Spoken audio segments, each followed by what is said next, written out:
کے بڑے ہیں، یہ ان کے مذہب کی پہچان ہے، یہ مذہب کے بزرگ ہیں، تو میرے بھائیوں ہر مذہب کی پہچان ہے، ہر مذہب کی شناخت ہوتی ہے، تو اسلام کی شناخت یہ ہے۔ تو سب انشاءاللہ وعدہ کرو کہ ہم اپنی شکل، اپنی صورت، اپنے لباس، اور میں تو یہ کہتا ہوں ہماری مائیں بہنیں بھی جو گھروں میں بیٹھ کے میرے بات کو سن رہی ہیں، وہ بھی آج سے وعدہ کریں کہ ہم اپنی زندگی اسلامی زندگی گزاریں گے، ہم اپنی بچیاں اسلام کے مطابق گزاریں گے، پردے کے اندر رہ کے گزاریں گے، ہمارے اخلاق، ہماری بچیاں ایسی ہوں کہ انہیں دینی تعلیم دی جائے، کیونکہ جو بچیاں دینی تعلیم لے کے حاصل کرتی ہیں، پرورش کرتی ہیں، میرے بھائی وہ بچیاں جب بڑی ہوتی ہیں، سب سے پہلا گود کس کی ہوتی ہے؟ ماں کی گود ہوتی ہے۔ وہ ماں پڑھی لکھی ہوگی، ماں دنیا دار ہوگی، ماں کے اندر دین ہوگا، ماں کے اندر دینی تعلیم ہوگی، تو میرے بھائی وہ بچوں کو دینی تعلیم دے پائے گی۔ تو ہم اپنی بچیوں کو بھی تعلیم دیں، اپنی بچیوں کو بھی دین سے وابستہ کریں، ان کو بھی تعلیم دیں۔ اور تعلیم دینا کوئی برائی نہیں میرے بھائیوں، تعلیم اسکول کی ہو یا دینی تعلیم ہو، تعلیم ہوتی ہے، لیکن شرط ہے کہ اس کو ساتھ میں دینی تعلیم بھی دی جائے۔ تو میرے بھائی جب ہماری بچیوں کو دینی تعلیم دی جائے گی، دینی اخلاق ان کے سامنے رکھے جائیں گے، تو انشاءاللہ ہماری بچیاں بچے بھی نیک بنیں گے۔ تو میرے بھائیوں سب اس کی فکر کریں، کوشش کریں کہ انشاءاللہ آج سے ہم اللہ کے رسول کے یہ مبارک مہینے کے اندر، آج یہ مہتواڑہ کی سرزمین سے انشاءاللہ ہم یہ وعدہ کرتے ہیں کہ ہم اپنے گھر کو بھی سدھاریں گے۔ آج لوگ یہ کہتے ہیں کہ صاحب اسلامی نظام ہونا چاہیے، تو صاحب کہتے نہیں کہ اسلامی معاشرہ ہونا چاہیے، اسلامی قانون ہونا چاہیے، اسلامی نفاذ ہونا چاہیے۔ تو صاحب میرے اوپر، میرے بدن کے اوپر کسی کا اختیار ہے؟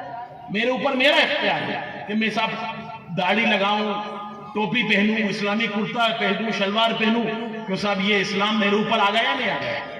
مجھے کسی نے روکا ہے اسلامی قانون سے، اسلامی نفاذ سے مجھے روکا ہے؟ آج لوگ کہتے ہیں کہ صاحب شریعت ہونا چاہیے، اسلامی قانون ہونا چاہیے، اسلامی نفاذ ہونا چاہیے۔ تو میرے بھائیوں میرے 6 فٹ کے بدن کے اوپر مجھے اختیار ہے، میں داڑھی رکھوں، کرتا پاجامہ پہنوں، چہرے پہ سر پہ ٹوپی لگاؤں۔ تو میرے بھائیوں اگر آپ نے اپنے اوپر اختیار کر لیا تو اسلام آپ کے اوپر آ گیا نہیں آ گیا؟ کیوں صاحب آ گیا نہیں آ گیا؟ کسی نے روکا؟ کسی نے آپ کو نہیں روکا؟ تو میرے بھائی اسلام آ گیا۔ اور ایسے ہی مجھے میرا اختیار ہے میری بیوی کے اوپر، میرے بچوں کے اوپر، میری بیٹی کے اوپر، کہ میں اس کو دیندار معاشرہ بناؤں، اس کو پردے میں رکھوں، اس کو دینی تعلیم دوں، اور اس کی بہترین تربیت کروں، اور اس کا گھر کا ماحول، ہمارا گھر کا ماحول، مجھے اختیار ہے کہ میرے بچے، میرے بیوی میرے ماتحت ہیں۔ تو صاحب میری بیوی، میرے بچے اگر سدھر گئے تو یہ کس کا معاشرہ بدلا؟ میرے گھر کا معاشرہ بدلا۔ تو کیوں صاحب آپ کے اندر اور آپ کے گھر میں بھی دینی ماحول آ گیا نہیں آ گیا؟ شریعت آ گئی نہیں آ گئی؟ اسلامی نظام آ گیا نہیں آ گیا؟ آج لوگ کہتے ہیں صاحب اسلامی نظام کہاں سے لائیں، اسلامی قانون کہاں سے لائیں؟ میرے بھائیوں آپ کے اوپر بھی آ گیا اسلامی قانون، آپ کے گھر میں بھی آ گیا، آپ کی بچی کے اوپر بھی آ گیا، آپ کے بچے کے اوپر بھی آ گیا۔ تو سب یہ وعدہ کریے کہ انشاءاللہ آج سے ہم اپنی بچی کے اوپر، اپنے بچے کے اوپر اسلامی قانون، اسلامی نفاذ کو لاگو کریں گے انشاءاللہ۔ تو صاحب کریں گے نہیں کریں گے؟ انشاءاللہ سب وعدہ کریے ہاتھ اٹھا کے، ہم اپنے گھر کے معاشرے کو بھی بدلیں گے۔ میرے بھائیوں جب دین ہوتا ہے تو معاشرہ سدھرتا ہے۔ آپ بتائیے آج اسی کی وجہ سے، اسی معاشرے کی وجہ سے ہم اور آپ یہاں جمع ہیں۔ آپ بتائیے کتنی پیار، کتنی محبتوں کی باتیں ہو رہی، کیا یہاں نفرتوں کی باتیں ہو رہی؟ میرے بھائیوں اسلام ہی سکھاتا ہے محبت کرنا، اسلام ہی سکھاتا پیار کرنا، اسلام ہی سکھاتا آپس میں پیار محبت سے رہنا، یہی تو اسلام ہے۔ آپ بتائیے اسلام میں چیٹی کو مارنے کو، چیٹی کتنا چھوٹا جانور ہوتا ہے، اس کو بھی مارنے کو منع فرمایا ہے، ناحق قتل کرنے کو منع فرمایا ہے۔ اور انسان کا کیسے قتل کر سکتا؟ یہی تو اسلامی تعلیم ہے۔ میرے بھائیوں اسلام کو بدنام کیا جاتا ہے، اسلام کو نام خراب کیا جاتا ہے کہ اسلام کے بارے میں برا بھلا کیا جائے، اسلام کو بدنام کیا جائے۔ میرے بھائیوں اسلام وہ مذہب ہے جو پیار، محبت، آپس میں محبت کرنا، پیار کرنا سکھاتا ہے۔ تو میرے بھائیوں ہم اپنے اخلاق سے اسلام کو پیش کریں، اپنے کردار سے اسلام کو پیش کریں، اپنے معاملات سے اسلام کو پیش کریں۔ میرے بھائیوں یہی دینی تعلیم ہے۔ اور آج ہم اور آپ یہاں اسی کے لیے جمع ہوئے، اصلاح معاشرے کے لیے۔ اصلاح معاشرے کے اندر، ہمارے معاشرے کے اندر جو خرابیاں آ رہی ہیں، جو بگاڑ آ رہے ہیں، جو خرابیاں پیدا ہو رہی ہیں، ان کا سد باب کیا جائے، کس طرح سے وہ خرابیاں بند ہو جائیں، کس طرح سے معاشرے میں بگاڑ آ جائے۔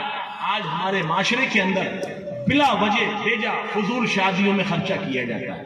تو صاحب شادیوں میں فضول خرچہ کیا جاتا ہے نہیں کیا؟ لاکھوں روپے، یہاں تک کہ اگر پیسہ نہیں ہوتا تو سود بیاج پہ پیسہ لیتے ہیں۔ قرض لے کے شادی کرتے ہیں۔ مسلمانوں اگر ہماری حیثیت کم ہے تو ہم اپنی حیثیت کے مطابق شادی کریں، اپنی حیثیت کے مطابق اس کی بچی کی شادی کریں۔ آج کسی کے پاس زیادہ پیسہ ہے تو میرے بھائیوں لاکھوں روپے مٹا رہا ہے، تو میرے بھائیوں اگر کسی کے پاس زیادہ پیسہ ہے تو وہ غریب بچیوں کی شادی کرے، یتیم بچیوں کی شادی کرے، بیواؤں کی شادی کرے، تو میرے بھائیوں کتنی ساری بچیاں، کتنے سارے بچوں کے گھر آباد ہو جائیں گے۔ تو صاحب گھر آباد ہوں گے نہیں ہوں گے؟ آج ہمارے اگر کسی مسلمان کے پاس زیادہ دولت ہوتی ہے تو میرے بھائیوں لاکھوں، آج تو کروڑوں روپے کی، میں نے بھوپال میں سنا کہ ایک شادی میں 12 کروڑ روپے خرچ کیے۔ آپ سوچئے کتنا خرچ ہے، کتنا پیسوں کو ضائع کیا جا رہا ہے۔ میاں اس سے کسی غریب کی شادی کی جائے، کسی یتیم کی شادی کی جائے، کسی بیوہ کی شادی کی جائے تو میرے بھائی کتنے سارے گھر آباد ہو جائیں گے، کتنی ساری بچیاں گھر میں چلی جائیں گی، کتنی ساری بچیوں کی زندگی بس جائے گی۔ تو میرے بھائیوں ہم اور آپ آج اسی لیے جمع ہوئے، جو ہمارے معاشرے میں خرابیاں ہیں، جو برائیاں ہیں، وہ ہمارے معاشرے سے دور ہو جائیں، ختم ہو جائیں۔